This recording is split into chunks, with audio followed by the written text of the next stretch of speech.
আসসালামু আলাইকুম। তো আশা করি নিশ্চয়ই সকলেই ভালো আছেন। আমি চাই আপনারা সবসময় ভালোর দলেই থাকুন। গতকাল রাতে প্রিমিয়ার লিগের 20তম রাউন্ডে ম্যানচেস্টার সিটি 4-1 গোলে বিধ্বস্ত করেছে ওয়েস্ট হামকে। যেই ম্যাচটার জয়ের নায়ক মূলত ব্রাজিলের ইয়াংস্টার সাবিও। এখন আপনি বলতে পারেন, প্রশ্ন আমাকে করতেই পারেন, দেখুন এই ম্যাচটাতে জোড়া গোল করেছে আর্লিং হাল্যান্ড, একটা গোল করেছে ফিল ফোডেন। তাহলে আপনি কেন সাবিওকে ক্রেডিট দিতেছেন? ক্রেডিট ওই কারণে দিতেছি যে কারণটা আমি একটু পরে বলবো। দেখুন, গতকাল রাতে সাবিও যেখানে খেলতে নেমেছিল ম্যান সিটির হয়ে, তিনি যে পজিশনটাতে খেলেছেন ওই পজিশনটা বেসিক্যালি ছিল লেফট উইং। বাট আমরা সচরাচর যেটা জানি সেটা হচ্ছে সাবিও একজন রাইট উইঙ্গার। বাট তাকে এই ম্যাচটাতে লেফট উইং হিসেবে খেলানো হয়েছে। শুধু এই ম্যাচটাতে না, এর আগের ম্যাচটাতেও কিন্তু লেফট উইঙ্গার হিসেবে খেলেছেন, যেখানে এর আগের ম্যাচটাতেও তিনি একটা গোল একটা অ্যাসিস্ট করেছেন। সো এখন তিনি এই যে তার পজিশনটা ছেড়ে লেফট উইঙ্গে খেলতেছেন, ওইখান থেকে একের পর এক অ্যাসিস্ট করতেছেন, সো এটার জন্য কি সে কৃতিত্ব পাবে না, ক্রেডিট পাবে না? অবশ্যই পাবে। এখন এই ম্যাচটাতে কেন তাকে আমি বেশি ক্রেডিট দিতেছি সেই বিষয়টার দিকে আসি। দেখুন, ম্যাচের যখন 10 মিনিট ছিল ওই মোমেন্টে সাবিও যে শুটটা নিয়েছেন ওই শুট থেকে একটা গোল এসেছে। হ্যাঁ, এটা সাবিওর নামের পাশে অবশ্য যোগ হবে না, কারণ এটা একটা আত্মঘাতী গোল ছিল। বাট সাবিও যেই মোমেন্টে শুটটা নিয়ে গোল করেছে ওই মোমেন্টে অপোনেন্ট প্লেয়ারের পায়ে লেগে যে গোলটা হয়েছে, এই গোলটার জন্যই কিন্তু ম্যানচেস্টার সিটি আপনি বলতে পারেন যে বড় ধরনের একটা জয় পেয়েছে। এখন সেটা কিভাবে? দেখুন, এবার সিজনে ম্যানচেস্টার সিটি গোল তেমন একটা করতে পারতেছে না। যে গোলগুলা করতেছে সেই গোলগুলার লিড ধরে রাখতে পারতেছে না। সাবিও যে মোমেন্টে গোল করেছে ওই মোমেন্টে অবশ্যই অবভিয়াসলি ম্যানচেস্টার সিটির একটা গোল দরকার ছিল। কারণ তারা যদি শুরু থেকে একটা গোল আদায় করে নিতে পারে তাহলে অপোনেন্ট তাদেরকে সার্চ করবে কিংবা গোল করার ট্রাই করবে। আর গোল করার ট্রাই যখন করবে ওই মুমেন্টে ম্যানচেস্টার সিটির যে প্লেয়ারগুলো রয়েছে তারা অনেকটা স্পেস পেয়ে যাবে কিংবা তারা গোলের অপরচুনিটি ক্রিয়েট করতে পারবে, যে জিনিসটা কিন্তু আমরা পরবর্তীতে দেখেছি। সো সাবিওর ফার্স্ট যে গোলটা ছিল, যদিও এটা তার গোল না, সাবিও ফার্স্টের 10 মিনিটে যে শুটটা নিয়েছেন ওই শুট থেকে যে গোলটা এসেছে এই গোলটাই কিন্তু ম্যাচের মোটা অনেকটা গড়িয়ে দিয়েছে। এখন এই জিনিসটাকে বাদ দিয়ে আমরা যদি দ্বিতীয় গোলটার কথা বলি, যেটা ম্যাচের 42 মিনিটে হয়েছে, ওই গোলটার কথা যদি বলি তাহলে দেখতে পারবো যে লেফট সাইড থেকে সাবিও একজনকে ড্রিবল করে একটা ক্রস করেছেন, পিন পয়েন্ট একুরেট ক্রস, আপনাকে বলতেই হবে এটা। সো এই ক্রসটা থেকে ম্যানচেস্টার সিটির আর্লিং হ্যাল্যান্ড একটা গোল করেছে, একেবারে তার মাথার মধ্যে কিন্তু বলটা পড়েছিলেন, ওইখান থেকে হেড দিয়ে তিনি একটা গোল করেছেন। এখন আমরা যদি এরপরের গোলটার কথা বলি, অর্থাৎ ম্যাচের 55 মিনিটে যে গোলটা হয়েছে সেই গোলটার কথা যদি বলি তাহলে দেখতে পারবো ওইটাতেও অ্যাসিস্ট করেছে সাবিও। এখন গোলের সিনারিটা যদি আমি আপনাদেরকে বলি তাহলে বলবো যে মিডফিল্ড থেকে বলটা ক্যারি করে অপোনেন্টের ডি বক্সের একটু উপর থেকে একটা থ্রো পাস ক্রিয়েট করেছেন। একেবারে হাফ স্পেস বলা যাবে না, সেন্ট্রাল জোন থেকে তিনি একটা থ্রো পাস ক্রিয়েট করেছেন আর্লিং হ্যাল্যান্ডকে, আর ওইখান থেকে তিনি একটা গোল পেয়েছেন। আর্লিং হ্যাল্যান্ড দারুণ একটা গোল করেছেন।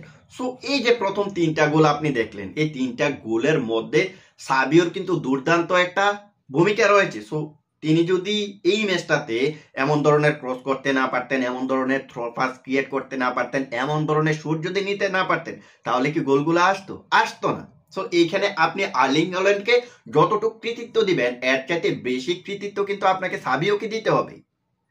এখন বেশি কৃতিত্ব কেন দিতে হবে আমি আপনাদেরকে বলি। দেখুন, একে তো সেই নিজের পজিশনটা রাইট উইং থেকে তিনি লেফট উইঙ্গে গিয়েছেন, ওইখানে তিনি পারফর্ম করতেছেন, এটার জন্য আপনাকে তো কৃতিত্ব দিতেই হবে।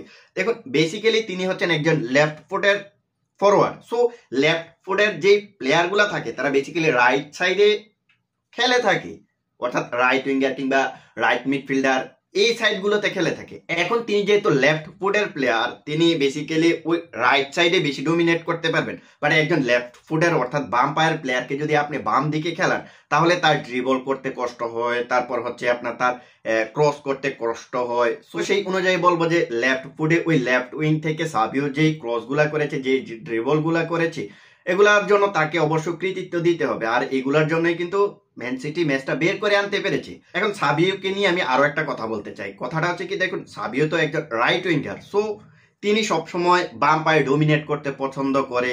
তাকে যখন আপনি রাইট উইঙ্গে খেলাবেন তখন সে তার বাম পাটাকে কাজে লাগিয়ে তিনি একের পর এক ড্রিবল করে অপোনেন্টের ডি বক্সে ঢুকে যেতে পারবে, এটা তার জন্য ইজি। আর এই সিনারিগুলা কিন্তু আমরা গত 2 ম্যাচের আগের ম্যাচগুলোতে দেখেছি। গত দুইটা ম্যাচে তিনি লেফট উইঙ্গে খেলেছেন, ওইখানে তিনি তেমন ধরনের ড্রিবল করতে পারেনি, কারণ তিনি যখন ড্রিবলটা করবেন তাকে কিন্তু ওই বাম দিকে সরতে হয়, রাইট সাইড থেকে একটু বাম দিকে সরতে হয়। বাট তিনি যে ওই গত দুইটা ম্যাচে লেফট উইঙ্গে খেলতেছেন, তিনি লেফট থেকে কিভাবে ভাই বাম পায়ে ডান দিকে বল ক্যারি করবেন, এটা কিন্তু তার জন্য একটা টাফ। বাট তারপরেও তিনি এখান থেকে দারুণ পারফরমেন্স করতেছেন।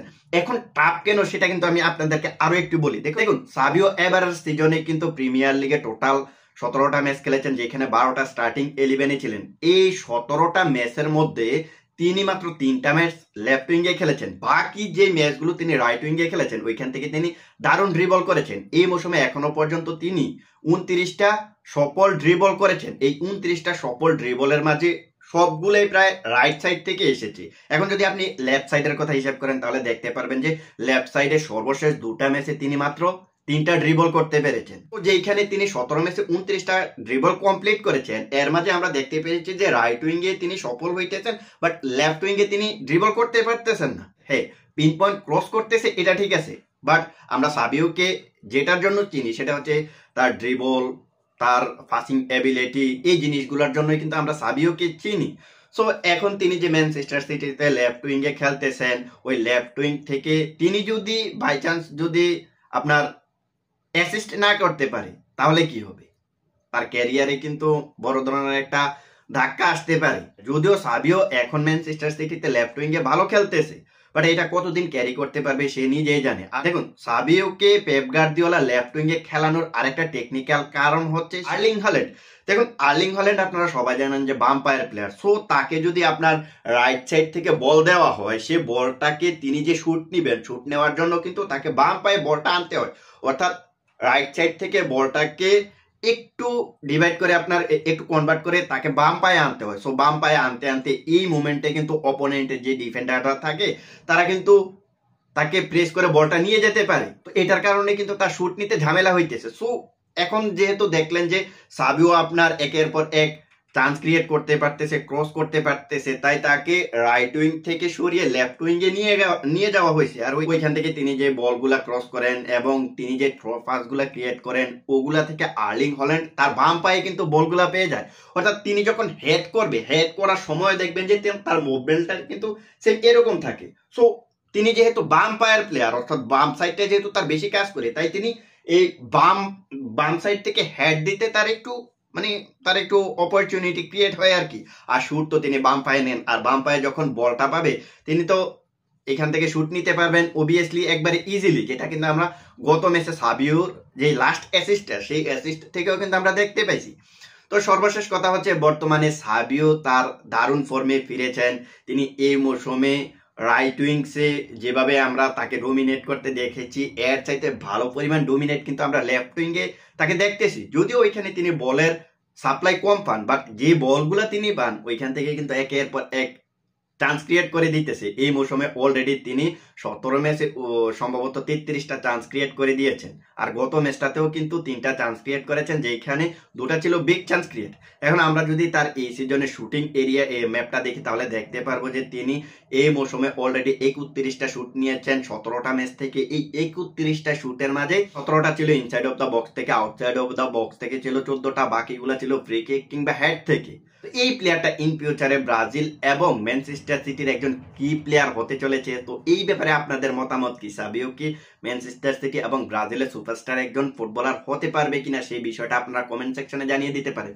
তো আজকের ভিডিওটা এখানে শেষ করবো, দেখা হবে অন্য কোনো এক ভিডিওতে। সে পর্যন্ত ভালো থাকবেন, আল্লাহ।